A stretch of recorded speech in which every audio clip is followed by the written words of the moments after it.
le handicap a un point commun qui est évident, c'est que nous sommes tous concernés. Nous sommes absolument tous concernés. Personne est à l'abri. Donc, on l'apprend tous souvent à nos dépens. C'est une chose qui arrive dans la vie comme ça. On s'y attend pas du tout. Dans mon cas, c'est une naissance, un enfant qui naît, avec la joie, le bonheur, tout ce que ça peut représenter. Et ensuite, une situation difficile que beaucoup de parents vivent et que j'ai vécu d'une façon difficile et qui est relatée évidemment dans ce livre et qui a fait que, au bout d'un certain temps, où on a découvert le handicap, accepté la situation, accepté cette souffrance, et puis rencontrer des gens, et ensuite scolariser avec toutes les difficultés que ça représente, avec le regard des autres, avec les difficultés, avec la solitude familiale, la solitude des amis qui s'en vont, on ne sait pas pourquoi, ils partent, comme si ça leur faisait peur, la famille qui refuse de venir, parce que tout d'un coup ça leur fait peur aussi, ils ne savent plus, ils sont pas dans leur repère, et cette peur terrible vient se rajouter à la solitude. Donc la solution, moi j'ai voulu l'exprimer dans ce livre, parce que d'abord j'ai voulu témoigner. Témoigner, c'est fondamental, aussi bien pour mon fils, d'abord, pour qu'il sache ce qui s'est passé, qui était là, comment les choses sont arrivées, d'une façon la plus claire possible, et ensuite témoigner, parce qu'à un moment, il faut passer du particulier au général. Il faut arriver à transcender ce que l'on vit pour en faire un exemple pour les autres, un exemple sans aucune idée particulièrement précise. Enfin, je veux dire, c'est un exemple simplement que nous, on n'a pas eu la chance d'avoir.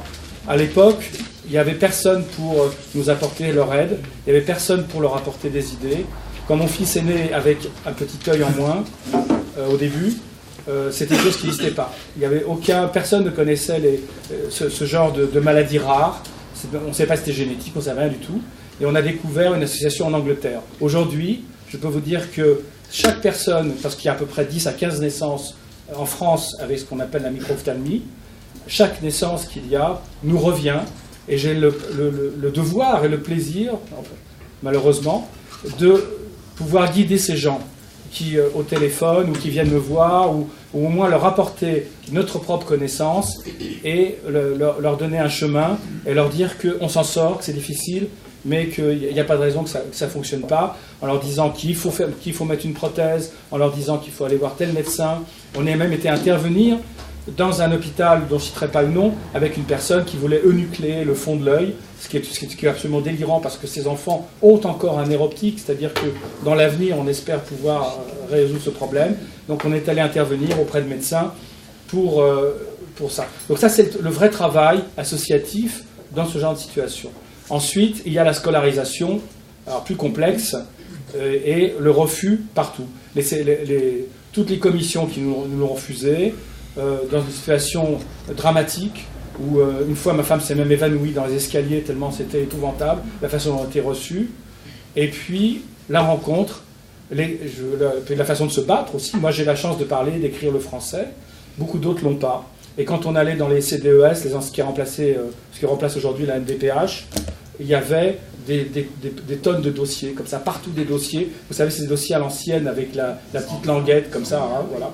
Et chaque fois, c'était une famille. Et tous ces dossiers-là, c'était une famille en souffrance. Et moi, je ne supportais pas ça. Je regardais ça, je disais, c'est pas possible, il faut faire quelque chose. Bon, ensuite, j'ai écrit à tout le monde. J'ai écrit au président, j'ai écrit, à l'époque, c'était M. Chirac, j'ai écrit à tous les ministres, j'ai écrit à tout le monde. Et tout le monde me renvoyait les uns derrière les autres, sauf un qui m'a dit, dont le secrétariat m'a rappelé 3 jours après, en disant « Monsieur le ministre, Monsieur Nicolas Sarkozy vous recevra dans 15 jours ». C'est vrai. 15 jours après, on était dans son bureau. À la mairie, à l'époque, il avait gardé une permanence. Autour, il y avait les motards, il y avait les instruments généraux, ils partaient. Et à l'époque, il y avait des risques de menaces terribles, donc il était très encadré. Quand on s'est retrouvés dans son bureau tous les trois, ma femme et moi et lui, avec le charisme qui dégage, on avait 7 minutes pour régler le problème. Il a dit « je vais vous aider ». Et il n'a pas cessé de nous aider jusqu'à que David soit scolarisé, d'ailleurs avec l'aide de M. Barry qui est là ce soir, Aujourd'hui, pardon. Pourquoi le soir, je ne sais pas. Bon, enfin bon, dans la journée. On a l'habitude on a plus l'habitude du soir. En tout cas, M. Barry était là et nous a reçus dans son bureau avec M. Tellet et la personne à l'enfance, qui est toujours la même, un peu plus son nom. Et on a trouvé des solutions, on a pu voir l'inspecteur d'académie, on a avancé, on a écrit, et tout ça, évidemment, c'est la deuxième partie du livre. Finalement, David a été scolarisé avec les premiers auxiliaires de vie scolaire, parce que la loi de 2003 est passée, en CP. Alors évidemment, ils ne nous l'ont pas pris à Neuilly, c'était tellement simple, alors qu'on habite rue de la Ferme, il y a l'école rue de la Ferme. Non, on nous l'a pris à Colombes, donc tous les jours, aller-retour, vous imaginez, mais ça fait rien. Il était dans une école exceptionnelle, avec des gens exceptionnels, il a beaucoup appris. Et là, nous avons pu, depuis maintenant, il est au collège maintenant, il est à Saint-James, enfin à Théophile-Gautier, avec une auxiliaire de vie scolaire, sachant que les problèmes continuent, que tous les jours, en tant que ma délégation de la PEP, tous les jours nous recevons, enfin au moins une fois par semaine, nous recevons des soucis que nous réglons, avec Marie-Cécile, qui est extrêmement présente, avec Sophie Cluzel, qui est là, et surtout avec une volonté de l'inspection académie, que nous allons de plus en plus au combat. Voilà, en gros. Ensuite, ce qui s'est passé, c'est que, entre-temps, on a réglé le problème des AVS d'une façon dramatique, c'est-à-dire que ces gens qui n'étaient même pas au SMIC se sont retrouvés avec 20 heures, c'est-à-dire 574 € par mois, à pouvoir. Donc il y a eu une démission énorme. Donc là, nous sommes rentrés en combat avec Sophie et Marie-Cécile, et on a réussi à se battre pour créer cet amendement qui, malheureusement, n'a pas été suivi dans ce qu'on attendait, qui permettait aux associations d'engager en CDI les auxiliaires sortants pour pouvoir les remettre avec les familles. Parce qu'il s'est passé des vrais drames, dans le sens où ces enfants qui étaient habitués à leurs auxiliaires ne pouvaient plus les garder, puisque la loi disait qu'au bout de 6 ans de contrat, ils étaient éjectés. Et éjectés, c'est le mot. Sans aucune possibilité de faire de valorisation. Enfin, ils ont essayé, mais ça n'a pas marché. Rien. Ils étaient éjectés. Voilà. Donc, on s'est battu là-dessus. Ensuite, on a reçu l'aide d'Isabelle Debré, où nous avons pu avoir 4 négociations avec l'Éducation nationale, où Philippe était présent, c'est comme ça d'ailleurs qu'on s'est rencontrés, et où cet amendement a pu avancer et a pu être promulgué, grâce également à l'aide de Gilbert Montagnier, de Philippe Juvin et d'Isabelle Debré. Voilà. En gros, toute l'histoire est là. Aujourd'hui, la situation n'est pas non plus brillante. On a absolument besoin d'une professionnalisation du métier, d'auxiliaires de vie, que ce soit scolaire ou que ce soit pour les personnes âgées. On est en train de confier les personnes que l'on aime le plus, c'est-à-dire nos enfants et nos personnes âgées, à des gens qui ne sont pas ni formés, ni compétents. C'est absolument incroyable. Et il y a des accidents, il y a des soucis, et aujourd'hui, on remonte des CLIS où il n'y a pas d'instituteurs spécialisés, où il n'y a pas d'auxiliaire de vie scolaire, des enfants qui n'ont pas d'auxiliaire.